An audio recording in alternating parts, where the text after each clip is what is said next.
Hey guys, welcome back to Gore Next Door with Lola Graves. How are you doing? Yeah, how are you doing? Pretty good. Pretty good, yeah.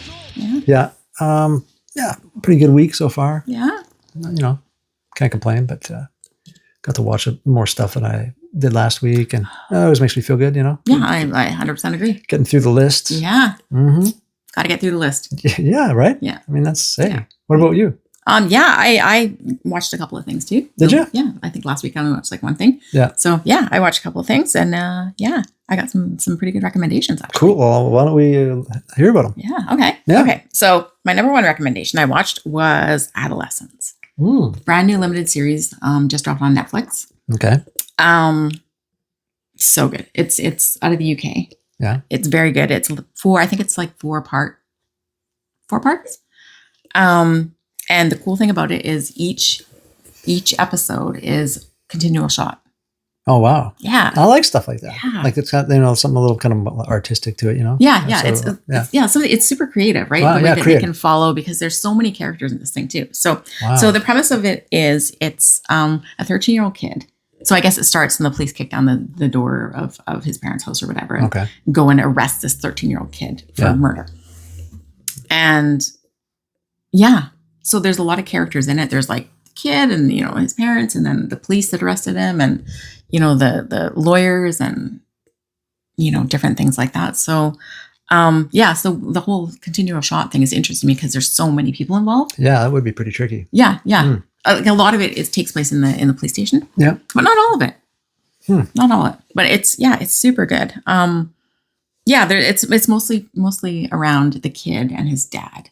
Okay. And their relationship, because his dad in the UK, they have a thing called an appropriate adult, and an appropriate adult is when if you are underage or can't necessarily understand a bunch of things with what you're charged with and stuff, then you're allowed to have someone who can help you with that. Oh, wow. Okay. And you can choose someone. Sometimes they have like people, that's their profession, that's what they do, like kind of like a social worker kind of a thing. Right. Or they have you can have someone that like your parents. So he had his dad acting as an appropriate adult. Okay. So there's stuff like with that. There's like the lawyers. He sees some counselors, like therapists or whatever, about things that happened. And it's so well done. It sounds pretty good. It was brilliant. Yeah. I rated it really high. Like I highly recommend it. Wow. Yeah, for you to check out. It's really good. What did you rate it? I rated it like 8 or 9. What? Shut the front door. Seriously? Yeah, no, it was really good. Oh. Yeah. Wow, okay. It was right up my alley. I love that kind of thing. Yeah, you do, right? Yeah. Yeah. And UK procedurals. Yeah. They do procedurals so well. Yeah. Wow. So, highly recommend. Yeah. Okay. That you check it out if you're into that kind Excellent. of thing. Yeah. Yeah. Second thing I watched was based on our discussion the other week. I chucked on The Secretary. Oh, okay. James Spader and Maggie Gyllenhaal. Yeah. Yeah. Oh, that's a good one. Yeah. It's still a good one. Yeah? Yep. I haven't seen that in like Still 20 years or recommend something. it. Yeah. The old 20-year rule, I haven't seen right? Haven't seen that in 20 years, but Exactly. it's probably when it came out, something like that. It came out in 2002. Okay. Yeah. Yeah. Yeah, that was a good one. So it still holds up. Yeah, it still holds up. It's definitely like, you watch it and like I remembered what it was about, but I didn't remember it being quite. I mean, it's not graphic. It's kind subversive. It's intense. It is pretty like intense. He's really not a nice dude in it, James Spader. Yeah. But she's down for it. Mm-hmm. So it's hard to explain, right? Yeah. So their relationship is very hard to explain. Yeah. So yeah, it holds up. I think it holds up. It's pretty good. Why are you smirking? Yeah, no. I mean, I got to revisit it. Well, it's on Canopy. Okay. Leaving soon. So. Okay. Well, I think I have the DVD or Pitter something patter. like that. Yeah. Oh, well, I'm not surprised. Yeah. I would recommend revisiting it. Okay. And the last thing that I watched was Campfire Tales from 1997. 97. Now, is that the Jamie Lynn Sigler one, or is that the one with what's that dude? This one had James. It's kind of an anthology. Yes. And it had like the first part had James Marsden and Amy Smart. Oh, Marsden. Okay. Yeah. Yeah. Mm-hmm. And one of the things had Ron Livingston in it. Yes. That dude. Yeah. That was the first segment, right? With the car and the thing, the hook on the. Yeah, that was James Marsden and Amy Smart part. Oh, was it? Okay. Yeah. The Ron Livingston part was this newlywed couple rent a motorhome, and then they go to this woods and stuff happens. That's right. Yeah. No, that's a good one. Yeah, anthology. Basically, people like campfire stories, like scary stories that you tell around the campfire. Yeah. So that was on Prime. Okay. Mm-hmm. Yeah, because there's two other ones. They're both called Campfire Tales. One's like a shot on video SOV. I think Sub Rosa put it out or something, like it's like a shot on video thing from 91, I think it's called. The Campfire Tales from 91. Oh. And it has, is that the one with Gunnar Hansen in it? Maybe he's not in that one. No, I think he is. So that's, yeah, I mean, we're like talking like bottom of the barrel, low budget shot video stuff. And then there's another one with Jamie Lynn Sigler in it. And somebody else is in that. I don't know, but it's not as good. But the one you're talking about is a great one. Yeah, it's actually good. a really good anthology. Like I have an anthology section, as you can probably imagine. I'm not surprised. Yeah, but that one's just kind of it's just kind of right in there. But I don't think I'd have it in there. But I have that movie. It's a good one. Yeah, I liked it. I thought it was pretty good. The ending's pretty cool too, like the wraparound story thing. What was the wraparound story? When they're kind of at the campfire at the end, and then whatever happens. Yeah. Like now I get it. Yeah. Okay. Yeah, no, it's did I mention this episode that I have the worst memory ever? No, it's all right. Yeah. But yeah, no, that's cool. Yeah, it's pretty good. So I did pretty good for pretty good quality stuff I watched this week. Yeah, down for it. Do you have any other ones? No. Okay. Do you? Well, I watched a Redbox movie. I have like a collection of Redbox DVDs because they're not around anymore. I just like owning like old videos and stuff I have over here. And so like I bought a stack off a guy of like ones you put in the machine just to have them because it's kind of like a historical thing. Okay, sure. And one of the ones was called Eileen Wuornos, American Boogie Woman from 2021. Have you seen this? No, it's right up my alley. Yeah, it's wild, man. Interesting story. Yeah, with Peyton List who plays Tori in Cobra Kai. What? As her, yes. No. Yeah, it's crazy. Yeah. That's that. Yeah. No. Yeah. Why do they always get pretty girls to play Eileen Wuornos and then they ugly them up somehow? It's weird. It's kind of like in the movie, there's kind of like the movie's happening, but there's also like scenes interspersed with her when she's older, like in jail, like whatever exact interviews that they had. Like it's not her, but it's an actress probably playing the exact. Not Peyton List for that, though. No, like just the teeth and the whole thing. And she's like, I'm going to do this to you. Like she's like an angry woman by that point, right? It's just a wild movie. Yeah. But and her whole story is pretty wild, though. it is. She went through hell and back. Like not that gives you the right to kill anybody, but, you know. Oh, yeah. She had like a messed up life. The Monster was good. Did you like that? Yeah. Yeah, I like that. It was good. Yeah, Charlize Theron. She did a really good job. Yeah. Mm-hmm. Yeah. It was a good one. Mm-hmm. I always liked that movie. Mm-hmm. But yeah, so she's in this thing as a 18-year-old girl. So she's kind of like a sex worker, kind of like, it's kind of shows her with some guy in a truck or whatever. Mm-hmm. And then she just kind of wanders off and meets somebody at a beach party, and they're kind of bugging her, and this one guy's giving her a hard time, and they kind of become friends with her, and then introduce her to her dad or whatever. So who's played by Tobin Bell. No. Yeah. He's this billionaire guy. No. So she's kind of sees an opportunity to kind of get in there and maybe start a new life kind of thing. Or like at that point, right? She's like, sees this guy being rich because he really takes to her right away. Yeah. Like his daughter's like, oh, don't worry, you can stay over here. He's like, no, she can stay, over here with me or sit on the couch with me or whatever it was. Yeah. So she kind of realizes like, okay, if I kind of play this guy a little bit, fall in love with the guy, I can probably get all the fortune kind of stuff. So it kind of has that. But she's playing him, right? She's not like in love with him or anything. Well, yeah, she's playing it. Yeah, I mean, you kind of wonder, and like she seems authentic, like she's. But you kind of learn later that she's. Yeah. Ideally, she just wants his money. Yeah. Well, she's also gay too, right? Was. Yeah. So, but she could have been bi though. Who knows? Yeah. Interesting. Okay. Yeah. I haven't heard any story about this, like this part of it. I think it's true because at the end during the credits or just before the credits, there's like a picture of her on the yacht with the Tobin Bell character. Really? It says like 18-year-old, whatever. It's wild. I've seen like quite a few shows of her, and I'd never heard this. This is story. It's an interesting really interesting one. Yeah, I'm gonna have to check this out. Well, and the thing with this, it's also directed by Daniel Farrens, who's he started out like way back in like Halloween 6, Curse of Michael Myers. Okay. He was kind of tapped for that, and then he got pulled off, and like that movie's kind of a mess. So then they came out with like the producer's cut, which is good. So that's kind of where he started. But these are the kind of movies this guy does. And I was telling you about the Nicole Brown Simpson whatever Tubi movie, I think, where there's like supposedly what if OJ wasn't the killer, but it was like this serial killer guy coming through town. Yeah. So he wrote and directed that. Oh, okay. So he directed this, and there's another one. I should check. There's another one that he did, like some other kind of story like this, where there's kind of like a true story, but so he makes like his true stories. Are they all like murdery type? Yeah, of stories? Yeah. Gotcha. So this one, that one, and then there's another one. But yeah, apparently there's a true, a true side to this. Like it did happen. Yeah. But kind of a wild movie, a little bit kind of not melodramatic, but just the kind of like, just has this kind of a different vibe to it. It's not like where she's going around killing people. It's just more of like her trying to weasel her way into this family, get their, control of their mind. It's like watching Dynasty or some kind of. Okay. Or like Melrose Place. You know what I mean?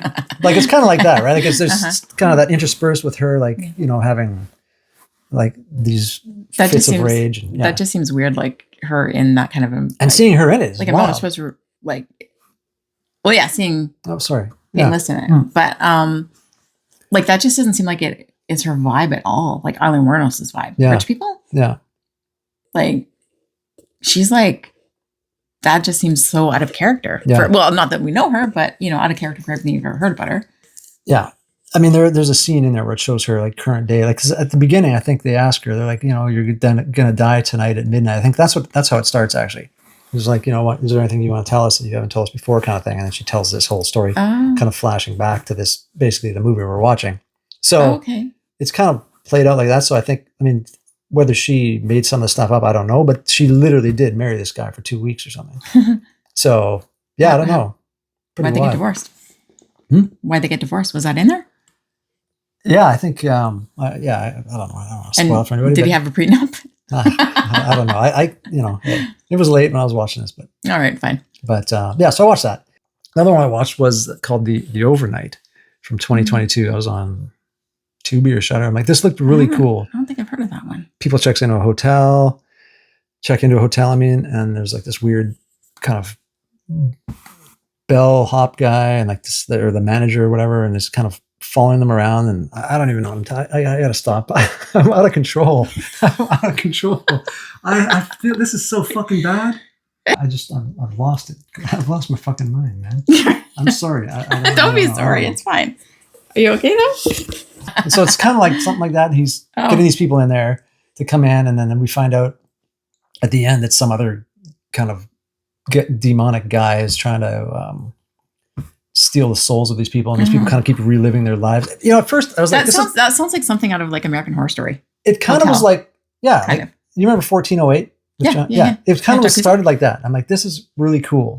So I was really into it, and then it just kind of started to fall apart. And I'm like, this isn't great, but it was kind of a cool idea. But I don't know. Like I like pretty much a lot of stuff. I'll watch stuff and give it a chance, but this kind of, I don't know. But by the end, I was like, nah, I don't know.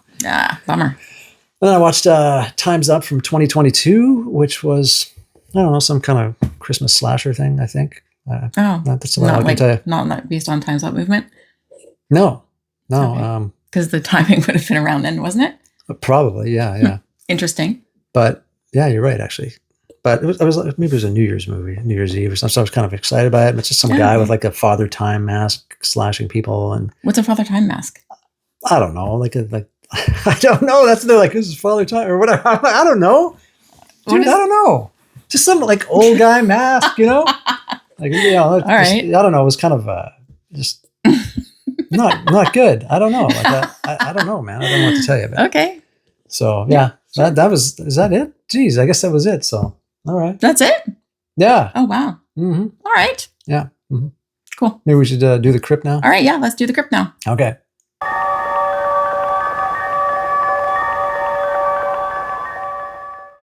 My pick for the crypt this week was the 2006 The Host. Okay. Which is the movie that made me fall in love with Korean horror. Right. Yeah. Okay. Mm-hmm. So it's directed by Bong Joon-ho. Okay. And he's the guy that did Parasite, won a bunch of Oscars for it. Oh, right. Okay. He's done I've seen 3 of his well, 4 of his movies now, I guess. Memories of Murder, which is kind of a police procedural. Imagine that. Okay. Kind of one. Yeah. Korean police procedures are Uh-huh. also very good. Yeah, I know you're really into that. Yeah. Oh, I love that. Oh, I've seen more of his. Barking Dogs Never Bite. Have you seen that? No. That's a kind of a weird one. And Snowpiercer. Everybody knows Snowpiercer. You know Snowpiercer? No. Okay. That sounds familiar. Right? All right, then. I've never seen it. All right then. Well, okay. So this movie, it's like a kaiju monster movie, Yeah. kind of a thing. Yeah. Starts in, they're basically in Seoul, like along a river. Mm-hmm. Why are you smiling? No, it's kaiju. just a thing. It's my kid. It's just yeah. Oh, come on. No, that's it. We're good. All right then. Yeah. So these people are like kind of hanging out along a river in Seoul, and this like river monster, creepy ass like thing pops out of the. It's like mutated. It's not like a normal. Yep. It's just some messed up thing. So it pops out and starts like terrorizing people and killing people, and then steals this little girl. Yep. And the family thinks that she's dead. So the movie is really kind of about her family trying to get her back because they find out at one point that she's still alive. Yeah. So it's this kind of really dysfunctional family. Yeah. Kind of a poor family in Korea that, they get a phone call from her phone before it died saying, she's still alive and I'm in a sewer or something like that. Yeah. So it's basically the family that's like kind of trying to run around and trying to save her. Yep. So it's I don't know. I love this movie so much. What did you like about it so much? Everything. Yeah, like the whole thing. I love the whole thing. Like I love the fact that the monster is like so cool. Yeah.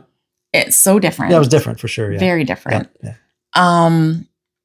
It's the monster shows up right away, so they don't have that whole like trope of you're going to wait until the very end of the thing to see the monster. Yeah, it's like around the whole time. Yeah. It's like kind of heartwarming. The family like just loves this little kid so much, and she's like just a badass little kid. Yeah. Right. She's like basically doing everything she can to save herself, and a couple of other people that are in the sewer with her that the monster brought down there. Yeah. Yeah. I don't know. It was really well done, really well written. It was. Yeah. I just made me fall in love with Korean horror. And that was your first, you really got into it. Yeah. That was the first one. Yeah. Nice. So are you more of a K horror guy or a J horror guy or? K horror is my favorite probably, but I also like a lot of other like procedurals and stuff like that. Like I really like Korean stuff for some reason. Yeah. No, I get that. I mean, J horror is good. Like Ichi the Killer and stuff like that. I love that kind of stuff too. Yeah. Yeah, Takashi Miike. He's awesome. Yeah, he is. I see less J horror than I do K horror. Let's put it that way. But I'm down for like a lot of any of that Asian stuff, right? It's pretty cool. Oh, it is for sure. Yeah. Yeah, no, I like this one too. It was good. It was well. It was good recommend. Yeah. Oh, good. Yeah, it was good. Good. I'm glad. Yeah, the whole thing was well done for sure. Yeah. Yeah. I did have a couple of little trivia points. Oh, yeah. Okay. Yeah. So on set, the monster, they nicknamed it Steve Buscemi. Oh, okay. Yeah. Because that's kind of mean, isn't it? No, they said that the monster reminded them of Steve Buscemi's character in Fargo. Oh, okay. Yeah. Wow. Yeah. Okay. I don't really see it either. Yeah, that's interesting. Yeah. I don't know, but whatever. The film was so popular that they actually have a statue of that monster along the bank of the Han River. That's cool. Yeah. I mean, that's actually great. Yeah. They put it up in 2015. So really? like the movie came out in 2006. Yeah. 2015, they put up a statue of that monster. That's pretty cool. Which is pretty dope. Yeah. And another thing that's kind of sad for horror people, when the director wanted to do this movie, all of his friends said no. Really? Don't waste your time with horror. It's trash. Yeah. And he's like, nope, I'm making it anyway. And now this guy's like won Oscars for doing horror. Yeah. So that's terrific. Haha. Exactly, right? Yeah. Wow. Yeah. So that is my pick. Yeah, you've talked about that one quite a bit, so I'm glad you recommended it. I love it. It's just, I don't know. It's heartwarming. It's cute. I mean, not cute, but I don't know. It's got a little bit of everything. Yeah. Yeah. So like, can we talk about the ending? Yeah. Like what really, I don't know if I missed something, like he never got his daughter back, that guy, right? No, she died. But where, like when? So I think I missed something there. At some point, the family is like running through the sewers trying to save her and all that kind of thing, right? And the monster grabs her and this little boy, Yeah. like a little street boy, Yeah. that she had befriended that was also taken. Yes. And like kind of swallows them. Yeah. And books it, right? Yeah. Away from the family that's trying to catch him. It makes its way to this whole part on the riverbanks where they were literally trying to catch and kill the beast anyway. Yeah. The government I remember was all or this. whatever. Yeah. Poison it with some poisony stuff and like, do all this weird stuff. So when the monster gets into that whole poison stuff, the dad of the little girl comes and like literally sees her hand sticking out, yanks her out of there, and she gets pulled out of the monster holding this little boy with her. And she died when she was inside the monster. It killed her. Yeah. And and the little boy lived. Well, that's what I thought happened. Yeah. But then I was like, well, maybe that was somebody else or something. Like, the little boy lived and the little girl died. Okay. And then the family kind of adopted the little boy. Yeah. Yeah. Yeah. No, it was good. It was well done. Good. Yeah. I'm glad you liked it. Yeah. Yay. Yeah, I like that character too. The guy at the beginning, he's kind of like the dad, the kid, the kid working at the store with his dad, the main character who was looking for his daughter. Oh yeah. He was kind of a cool character, like working in there and just kind of a misfit, lazy kind of guy. Yeah. And at the end, he's They explained why they thought he was lazy and stuff though. Yeah. Yeah, because when he was a child, his parents, I guess he was born and then his mom like buggered off or something like that, and the dad was an alcoholic, and the kid was basically trying to raise himself, and so he was. I can't remember the name of the term, but there's something that they call like a thing where people are not stealing if they're stealing food if you're hungry. Right, yeah. You just can't steal money, you can't steal other things. So he used to get a lot of food by stealing it from people's gardens or garden center or like other places. He used to steal like food. Yeah. But he didn't get enough protein because all he stole was vegetables and stuff.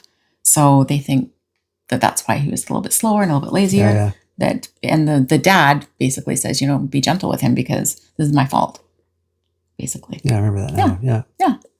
Yeah, like there's it's a cool movie and like, but there was a lot of like deeper elements to it and stuff. I like that. It was good. Yeah, it had a lot going on. Yeah, it did. Definitely, it was very nice selection. Family drama kind of stuff. And, it was. Yeah, yeah. Good, yay. Mm-hmm. Boop, boop. Yep. All right. So what was your watch? I watched. I recommended the Girls' Night Out actually from 1982. I think it was in 82 and then it kind of was re-released in 83 or 84 or something. I really like that. And that's Night Out with N-I-T-E, right? Yeah, N-I-T-E. Yeah, I like that one. It's good. Well, I mean, I don't know. You want to chat about it? Or? Yeah, sure. yeah. So, I mean, basic synopsis. Yeah, sure. College kids on a scavenger hunt that the radio station is putting on for some reason. Yeah. And people die. Yeah. And it's like some kind of a mascot dude that is killing them. Yeah. Yeah. Yeah. No, it's basic premise. Slashery. Early slasher. Yeah. Yeah. 82. I mean, it's great. Like, I mean, it's just a lot of fun. Like, a lot of stuff going on. And it's kind of a little bit under the radar, I think. I don't think a lot of people know I had this never really. heard of it. Yeah. But yeah, it's good. And how often do you get to see a mascot killing somebody? I mean, it's pretty great. And he's in a bear costume. I mean, like Five Nights at Freddy's. Well, okay. Okay. Yeah. That's true. Willy's Wonderland or whatever that was called. called. All right. Those are animatronics, dude. These aren't mascots. Those are robots. Okay. They're like animatronics. Sure that there's probably another one. I just can't remember offhand. Maybe. Let us know in the comments if you know of any movies where. I'm pretty sure there isn't. Maybe they can one kill somebody put on a suit or something, but like. I like this. And a creepy costume too. Like the mascot costumes. But it's kind of a little. It was cool though. Like the way that he put the knives in the bear hands. Yeah. That was pretty cool. You could see the guy making the hand, or whoever the killer is. Yeah. Making the glove or whatever out of the hand. But yeah, there's a lot of little cool things in that one. The kills are not overly gory, but pretty good. There may be 4 or 5 killings in there, and kind of a Well, they never really showed a lot of the kills. They just showed some of the aftermath. Yeah, of some of the kills. So it was kind of a lot of it off screen. Did you see some of the kills though on the version you watched? I don't know. Like, is there one in particular you're thinking of? Well, I mean, there's like some stabbings and there's you can see like the blood and stuff. Maybe you didn't see that. I don't know. Yeah, maybe. It was edited. Yeah, I don't know. Not that it's super gory that it was edited, but there's different versions floating around and stuff. Of course there is. But yeah, no, it's I really like that one. I mean, I love 80s slashers. Like that's my thing. I literally try to watch every single one. It wasn't like based in the 80s though. No, it was like, well, was it though? It was, I don't know. Wasn't it old timey? Well, the music was for The sure. music was banging. Yeah. But I like, think it's no, the 80s. music was like, Do You Believe in Magic? No, Is that the 80s? No, but Summer in the City? That's not the 80s. Look at the DJ though, man. He's wearing like the Hanky Panky? pastel colors and stuff. Yeah, I mean, you know. I don't think those are. I think that aren't those 70s? I don't know. Like, Do You Believe in Magic? That's definitely not an 80s song, dude. No, it's not. It's not. But banging soundtrack though. It was really good. Yeah. Yeah. But I like this movie. One of the main characters is Hal Holbrook. I don't know if you recognize him, the security guard. Well, he was in The Fog and Creepshow and all this stuff. I didn't recognize him. Yeah, he was the security guard, like the main guy, like the guy whose daughter was killed by Kavanaugh or whatever the guy is up at the old asylum, which is a little bit of extra stuff about the movie there, but don't want to spoil it completely. But the old guy, yeah, wasn't he a police officer? Was he a security guard? Security police. No, I mean I think he's in the credits as a security guard. Oh, really? But yeah, okay. Huh. I always liked that guy. He was in. Did you ever see a movie called Rituals from like 1977, maybe? No, the one I'm thinking of is later. Okay. Yeah. About like actually, there's a couple I think named that. Probably. It's also known as the Creeper, I think, too. Oh. Another name, but it's like him and three other these doctors. There's surgeons or whatever. They go like on this wilderness trip on the weekend, and like one by one they get kind of killed. And like it's pretty great. I think, was that a Canadian film? I can't remember, but it's kind of a classic. He was really good in that. Is there some kind of like a demon in a cabin or something that's killing them? Like at the end, you find out.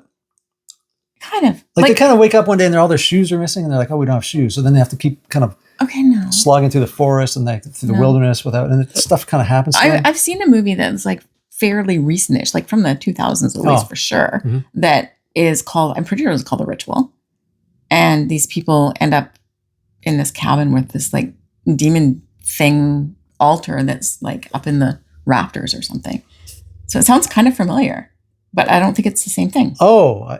Like from like 2 or 3 years ago, at the very end, there's like this, the A-frame thing, or maybe it's just that. Yeah, I know what you're talking about. That's called The Ritual, isn't it? What is that movie called?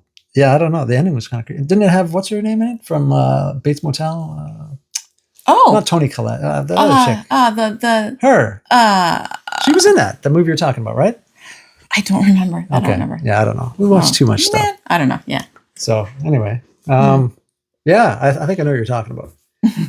But no, it's different. Different. Okay, gotcha. So that one wasn't a remake because I never. Yeah. It just sounded kind of familiar. Okay. So anyway, he's in this, but as the main guy, I think he was like the star of the movie. But he was in Creepshow and Fog and stuff. So I always liked that guy. Kind of a cool character actor. But no, just an overall good slasher. Yeah. Kind of different. The ending, I always thought was kind of a creepy ending. It depends on how you kind of look at it, I guess. I think the ending's terrific. Like I'll always rewatch it like 3 or 4 times. Like the last scene, I just think it's great. Yeah. I don't know. I mean, I don't want to give it away, but it's from 1982. Yeah. Why do you want to give it away? Huh? Oh, somebody's going to go and watch it. All these people listening and watching this, come on, they're going to go out and rent this thing tonight. Man. Care about spoiler alerts? Head down to Blockbuster from 1982. Yeah. So, actually, I bought a copy of the VHS one. Oh, sweet. Yes. So this is the Thorn EMI tape. That's cool. Yeah. I read somewhere, and you might be able to looking at that. You might be able to see. I read something that said like no girls on the posters, video cassettes, marketing, or anything like that. None of those people were in the movie. Well, that is probably true because they do not look familiar. Nope, they do not. Yeah, great movie. And what about the girl in the front? Yeah, she's not either.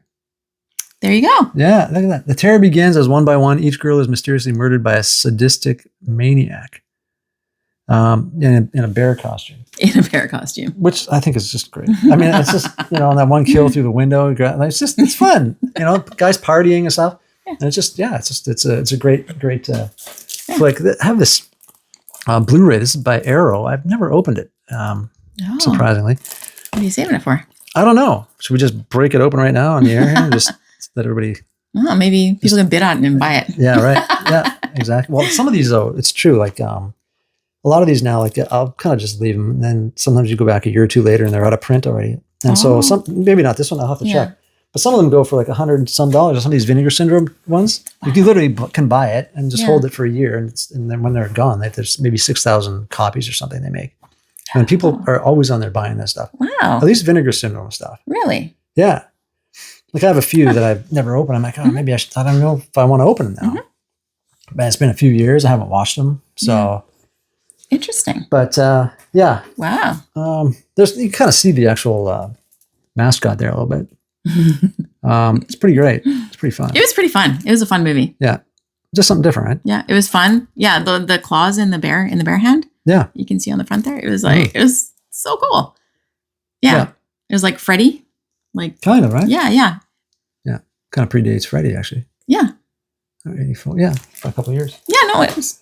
So that was my recommendation. I Fun. I love watching these slashers, and I thought that was maybe just kind of a different one if you hadn't seen it or something. Yeah, no, I hadn't seen it. So I definitely appreciate that recommendation. I watched it. I really liked it. Awesome. Yeah. It was lots of fun. Yeah. I mean, there's all kinds. We can pull out some other great slashers that are maybe a little less popular or whatever, less known. Yeah, they're great. There's some totally. I'm looking for all those ones. So I like that. That's awesome. Yeah, that's my thing for sure. So, yeah, totally. Yeah. Which helps me because then I get to learn new things. There you go. Yeah. Yep. Yay. Yep. Awesome. Yeah. Yeah. I don't know. Do you have anything else? That's it. Same. All right. Well, all right. Thanks for checking it out, guys. Be sure to subscribe, and if you want to hit the notification bell so you know when the next videos come out. If you're watching on YouTube, we greatly appreciate it. Yeah.